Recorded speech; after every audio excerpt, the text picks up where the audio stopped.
Hello Aquarius, welcome to your reading. My name is Maria and this is a tarot story for you if you have Aquarius anywhere dominantly in your chart, if you're a cross-watcher, or if something else drew you here and this story resonates, then surely it was meant for you. You could have an Aquarius transit, or for some other reason this is meant for you.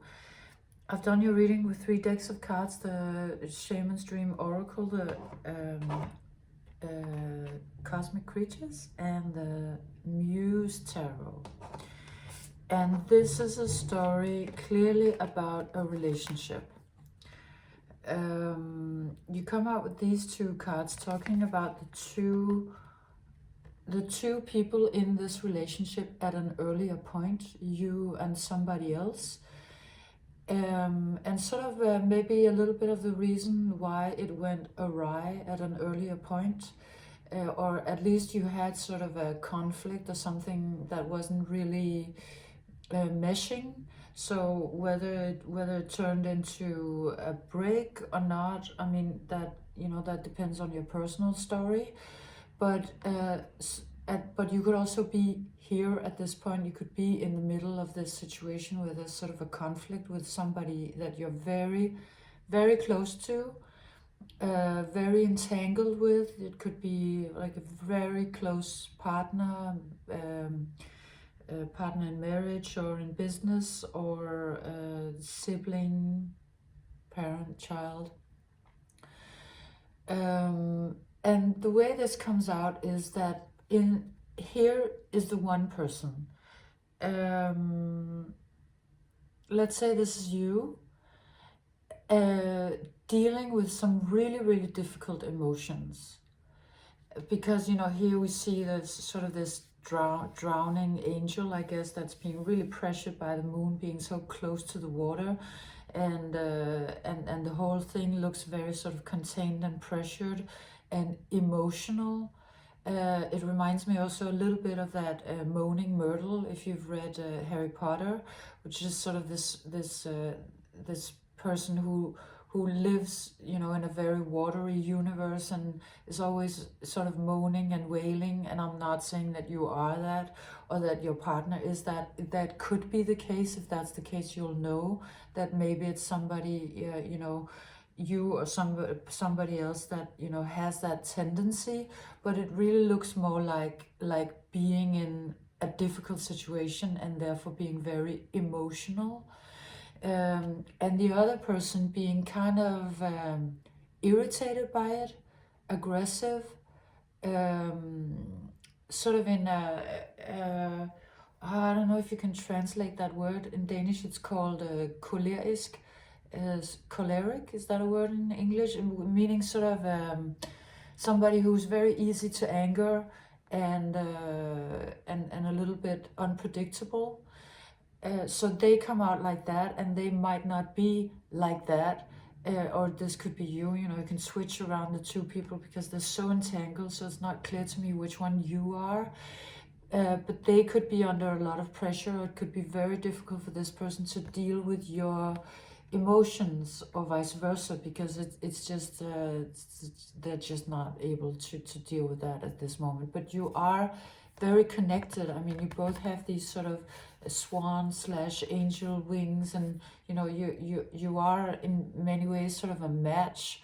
But some period of time or something that happens makes you sort of not, you know, takes you out of being on the same wavelength, because one person is very emotional and dealing with some emotional stuff, and the other one is more sort of a slightly angry, irritated, or maybe just not in the mood to deal with this. So as a result, it's that there's this period of time where you, it's like you might be sort of physically close, you know, you might be living in the same house and seeing each other every day, but there is sort of an emotional distance, there's an emotional void, and one person is very dissatisfied, and the other person is sort of looking elsewhere. Not for, I mean, not for love. I don't mean like somebody who's unfaithful or some, doesn't come out like that at all. But it's sort of focusing on walking their own road, is focusing on doing something else. So that would probably most likely be this person that has a difficulty being in the emotions. So they sort of like, oh yeah, I'm gonna, build my model train, or I'm gonna do, work a lot, or focus on some other things. And this drowning person is feeling a little lost, maybe abandoned, and feeling like, well, I mean, I do have this person in my life, I do have this partner, but it's like they're not really here. It's they're here, but they're not here. I don't feel supported. I don't feel loved. I don't feel comforted. And sort of wondering whether this whole relationship is actually kind of an illusion, is not what they thought it was, or is not really supportive or healthy, or making them or you feel loved. So so one person then is reacting to the situation with, let's say this is the other one, let's say this is the swan person.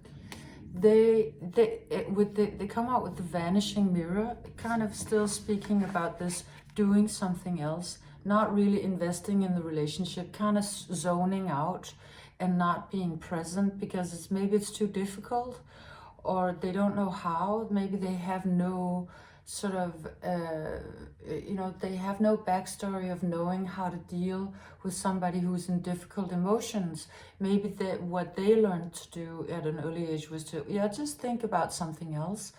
I read once that there are two fundamental parenting styles, and they usually follow with gender, although they might not. But the parent, there's one, if the child falls down, then typically the mother will sort of pick up the child and say, are you okay? And let me, and sort of comfort them and ask about their emotions. And whereas the other parent, typically the father, will pick up the child and be like, look, there's an airplane.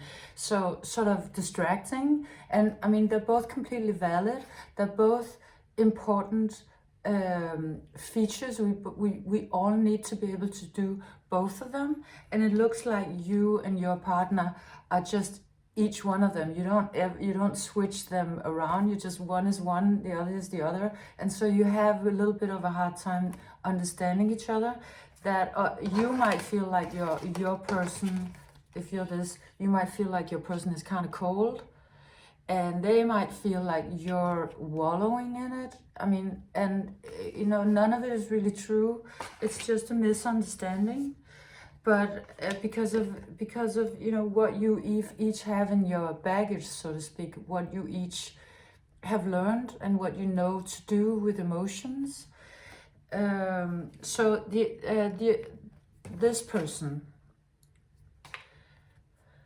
comes out with the vanishing mirror, meaning it's sort of like Elvis has left the building. They might still be around, but they're not. Like, they're completely zoned out. They're not present. They're not in the moment. They're not with you. So it's just like sort of looking into a mirror and like there's nothing. There's no reflection. Because they have this ability to sort of leave their body in the room and then go elsewhere with their soul. So that's what they're doing. That's how they're coping.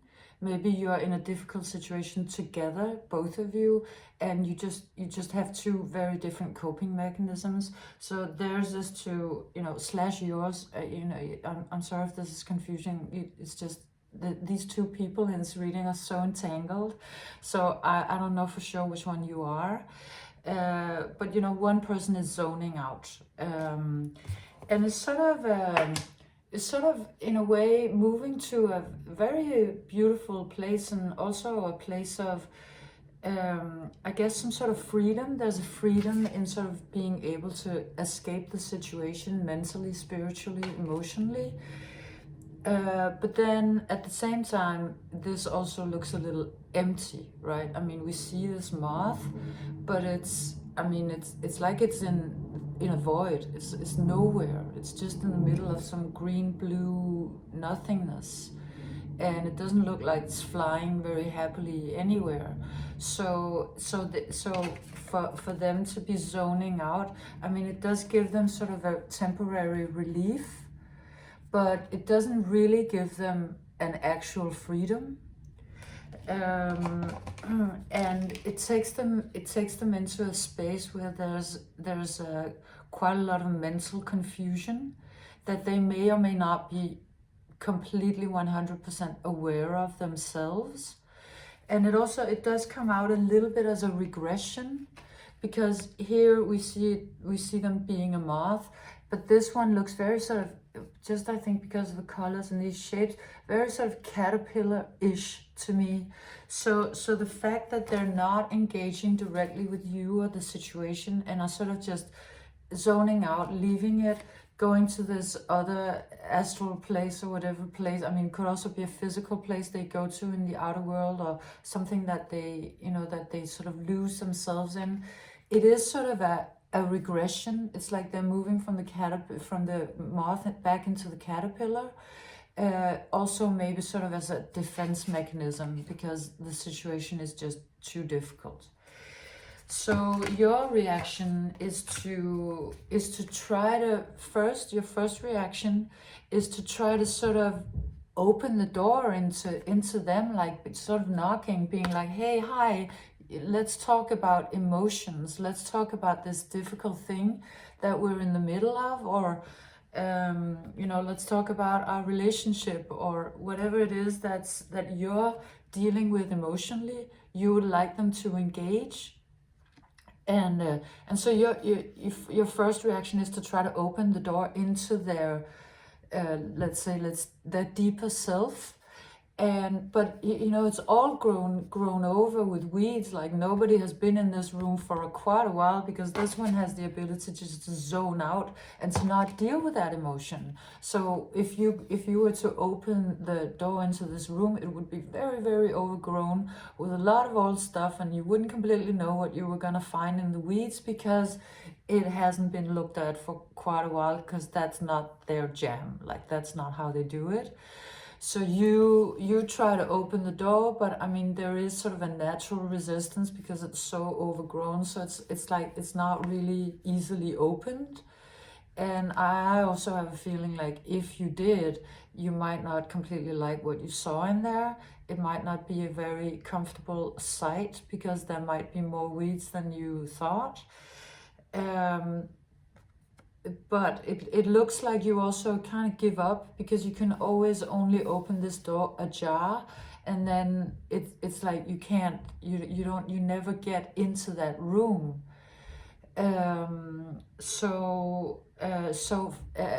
Looks to me like you actually decide to close it, to close that door, or to just not try to open it anymore, and to just be like, okay, yeah, I can't. If you don't want to have this conversation, if you don't want to talk to me, if you don't want to engage on this emotional level that I would like to engage in, I can't force you. And so these two cards come out. The lone wolf is how I read this. It's only called the wolf, but it really, I mean, clearly it's the lone wolf howling at the moon, unhappy.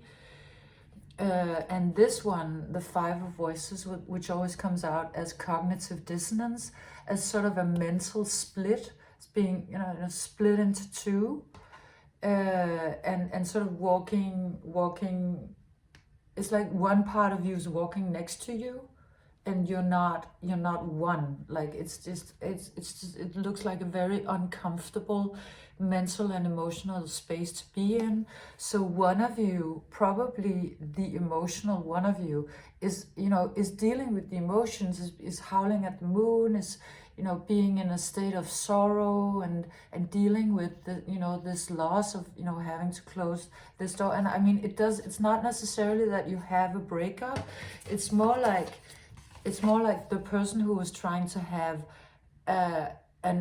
deep emotional connection kind of gives up on it. Like, it's okay, yeah, well, in that case, we're just two people living together but not really having a deeper relationship, if that's the case. But it could also be a breakup, you know, closing the door and being like, this is not enough, I'm going. You know, if that's all you're gonna invest in, you know, if Elvis has left the building anyway, then, you know, I can't stay here. So this one person, which I have been reading mostly as you, the more maybe emotional one of you, is howling at the moon, unhappy that it has to be like this, or that it had to be like that. And that other person being sort of even more split. I mean, I just feel like there's this card in the Zen tarot, which is not on the table, but it's kind of like it's arriving in the reading anyway, where there's this person hanging in between over a precipice in between two cliffs.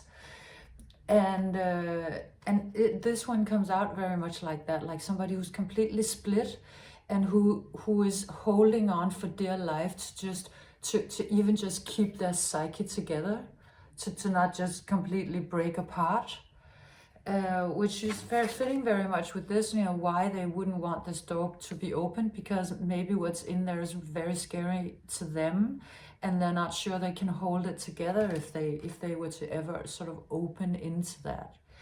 However, it is like a saving grace is sort of arriving for this one.